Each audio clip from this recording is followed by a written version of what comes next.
Саламатсыздар ма? Бүгінгі дәрістің тақырыбы Ақтөбе облысындағы табиғи қорықтық қор нысандары. Дәрісте қаралатын негізгі мәселелер, сұрақтар: республикалық және халықаралық маңызды мемлекеттік табиғи қорықтық қордың геологиялық нысандары, республикалық және халықаралық маңызды мемлекеттік табиғи қорықтық қордың геоморфологиялық нысандары. Үшінші, Айдарлы Аша өзенінің жазығы. Төртінші, Жақсы Қарғалы өзенінің сол жағалауындағы карсты ландшафт. Және бесінші сұрақ: Шалқар Нұра шыңы.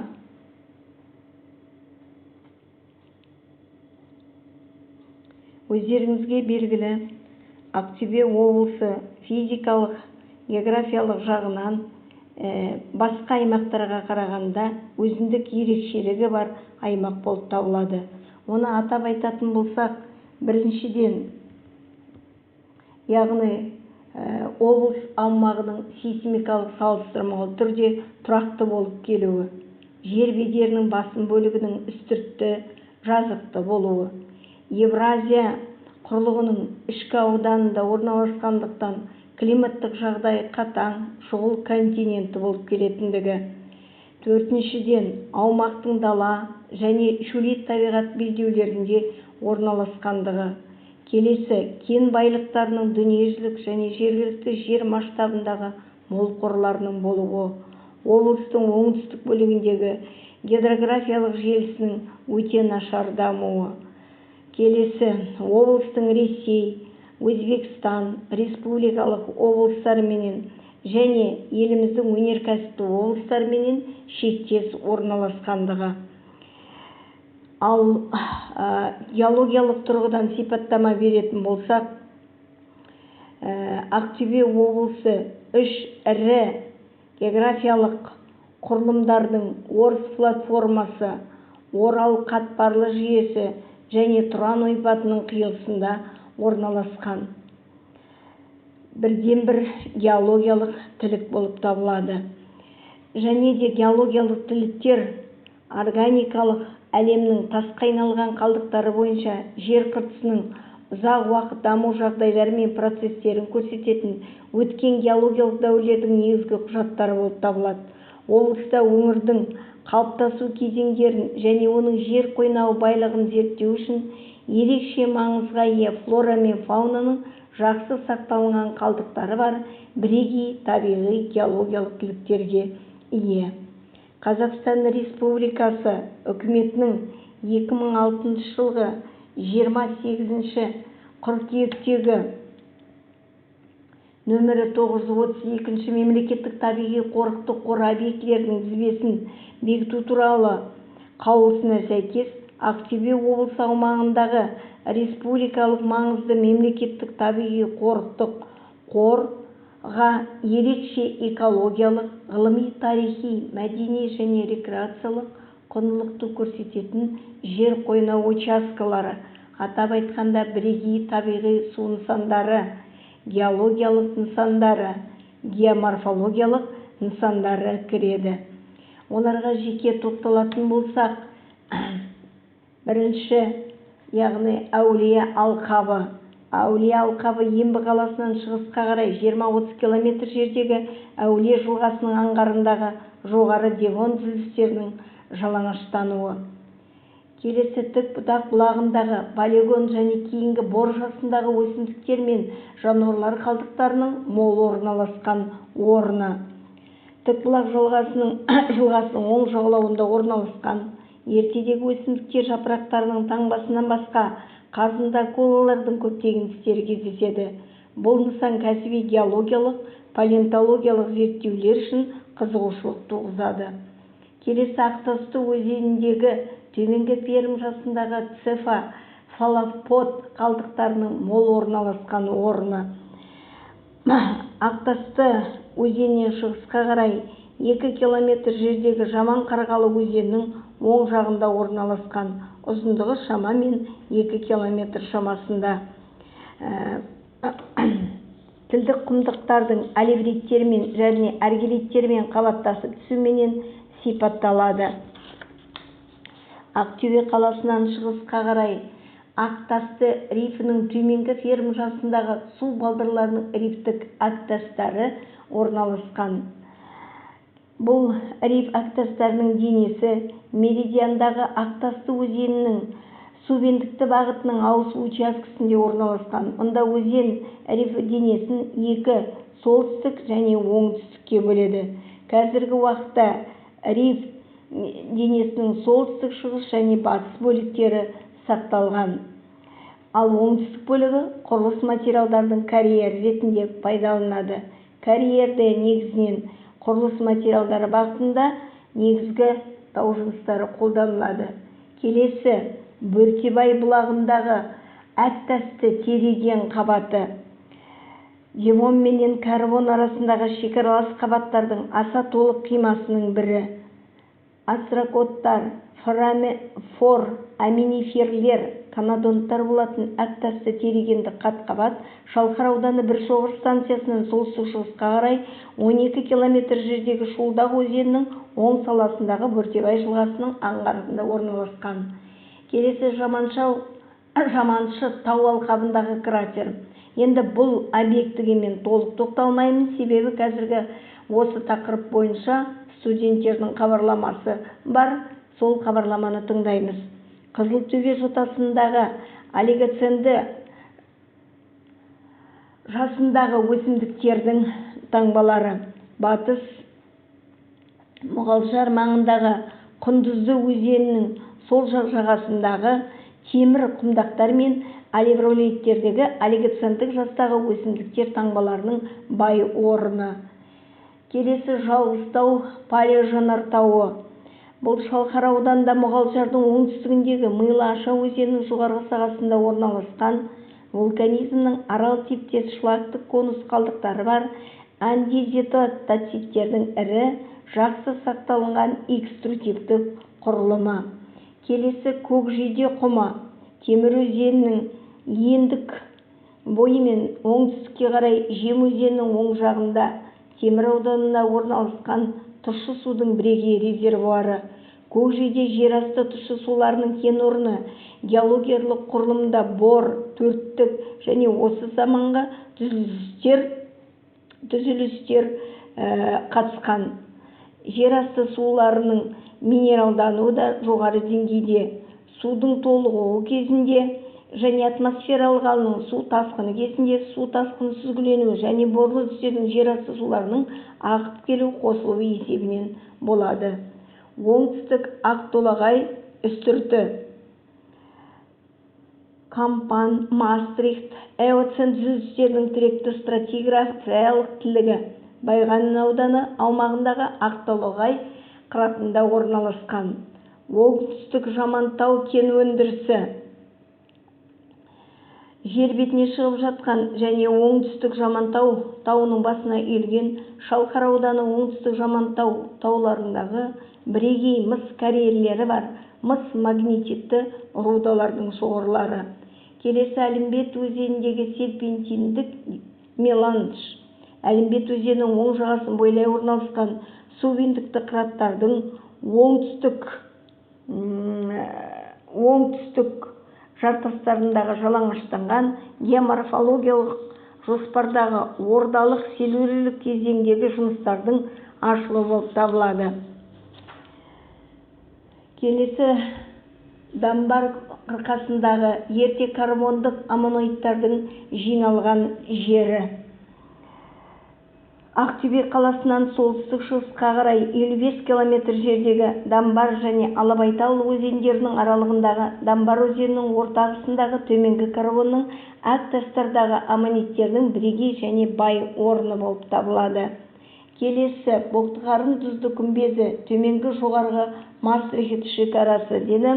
Бұл негізі бұл туралы деректер толық зерттелмеген аймақ.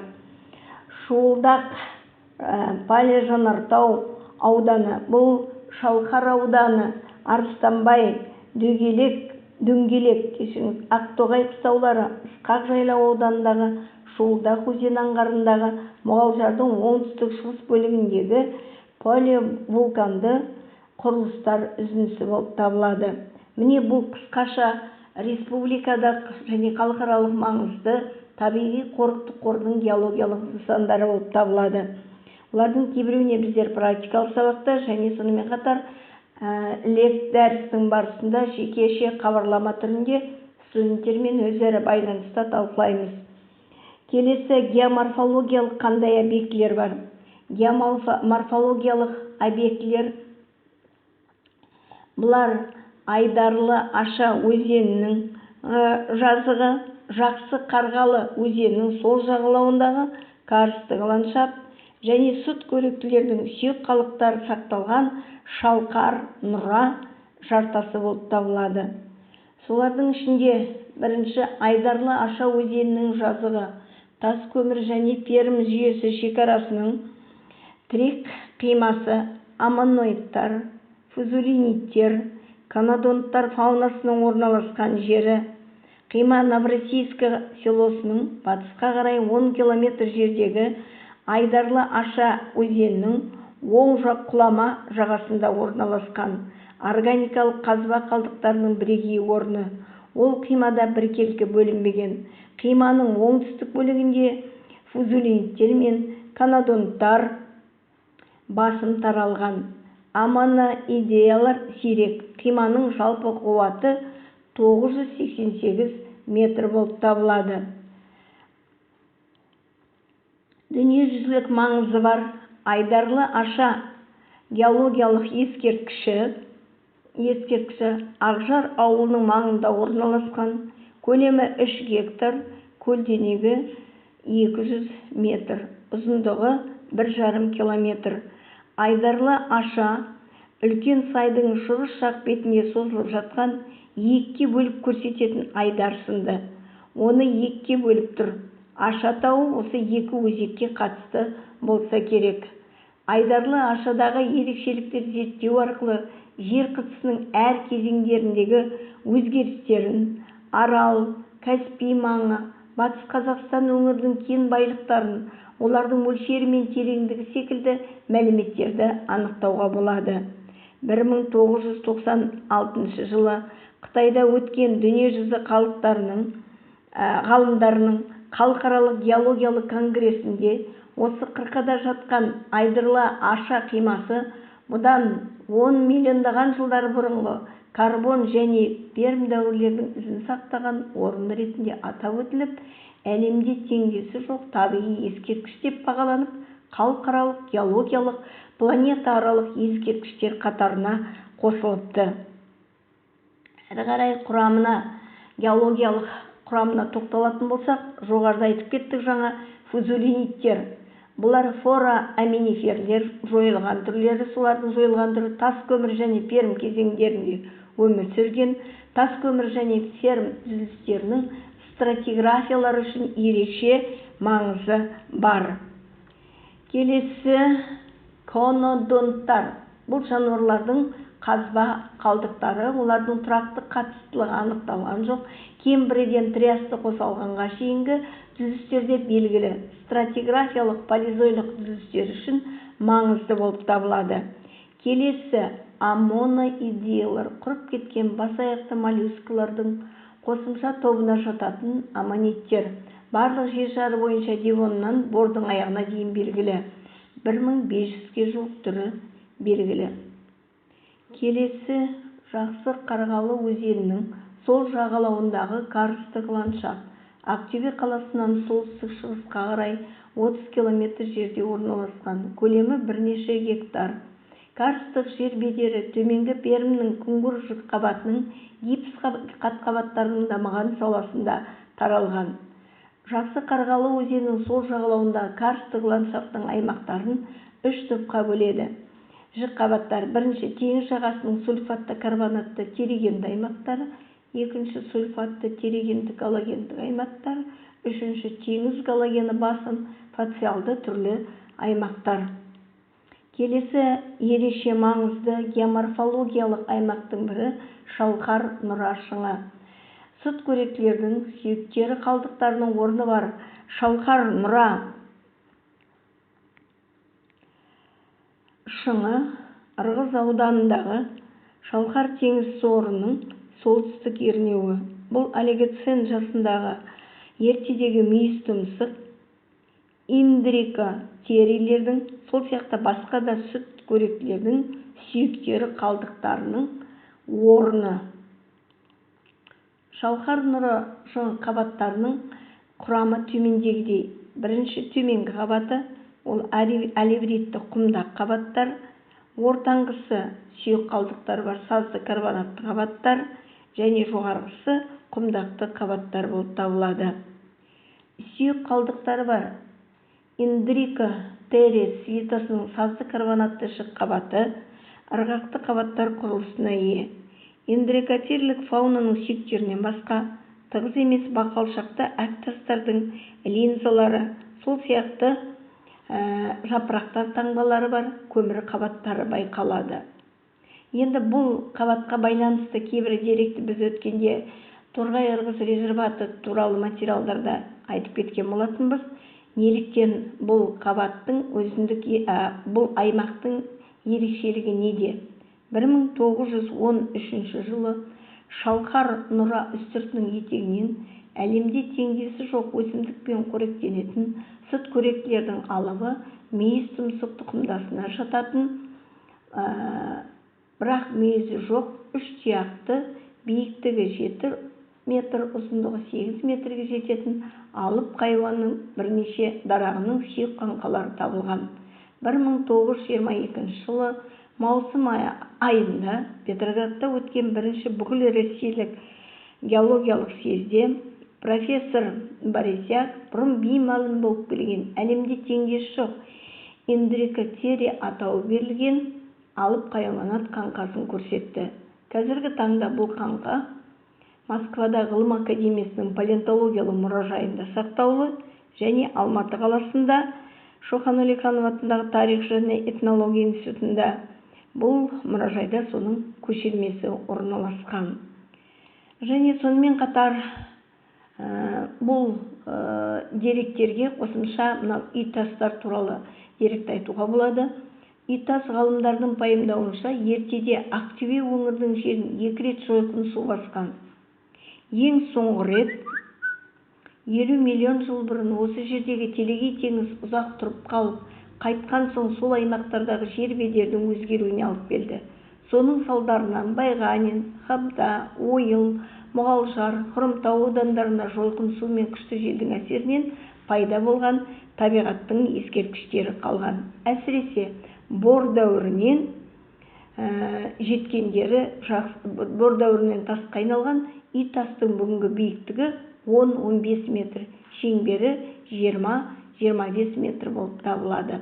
Міне осы сияқты біздер практикалық сабақта және сонымен қатар дәрістің екінші бөлімінде тағы да осы негізгі кездесетін геологиялық және геоморфологиялық ескерткіштерді немесе нысандар туралы мәліметтерді өзара пікір алыса отырып айтамыз. Ал енді осы республикалық деңгейдегі қорғалуға тиісті табиғи ескерткіш нысандармен қатар үшінші объект немесе нысан бұл бірегей табиғи су объектілері болып табылады. Оған жататындар Байпақ көл, Байтақ көл, Әйке көлі, Құрдым көлі, Төбіскен көлі, Белопа көлі, Қармақ көл, Айыр көл, Қулы көл, Қызыл көл, Малайдар көлі және Жар көл.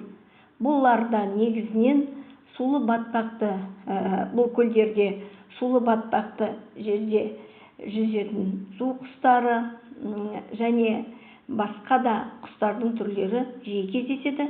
Бұл жөнінде біз Ырғыз-Торғай резерват туралы мәліметте берген болатынбыз және бұл деректі біздер әрі қарай келесі дәрісте толықтырамыз. Міне бүгінгі дәрісте біздер осы мәселелер туралы қарадық, яғни Ақтөбе облысы бойынша негізгі табиғи қорықтық қордың сандарына қысқаша тоқталып өттік. Олар геологиялық, геоморфологиялық және соңғы айтып отырғанымыз бірегей табиғи су объектілері. Ал келесі дәрісте біздер осы табиғи су объектілерінде кездесетін кездесетін құстардың түрлерімен және халықаралық маңыздағы сулы батпақты алқаптармен танысамыз. Осы тақырыпқа қатысты материалдарды мына төменде көрсетілген әдебиеттерден алып, әрі қарай білімдеріңізді толықтыруға болады. Назар қойып тыңдағандарыңызға рахмет.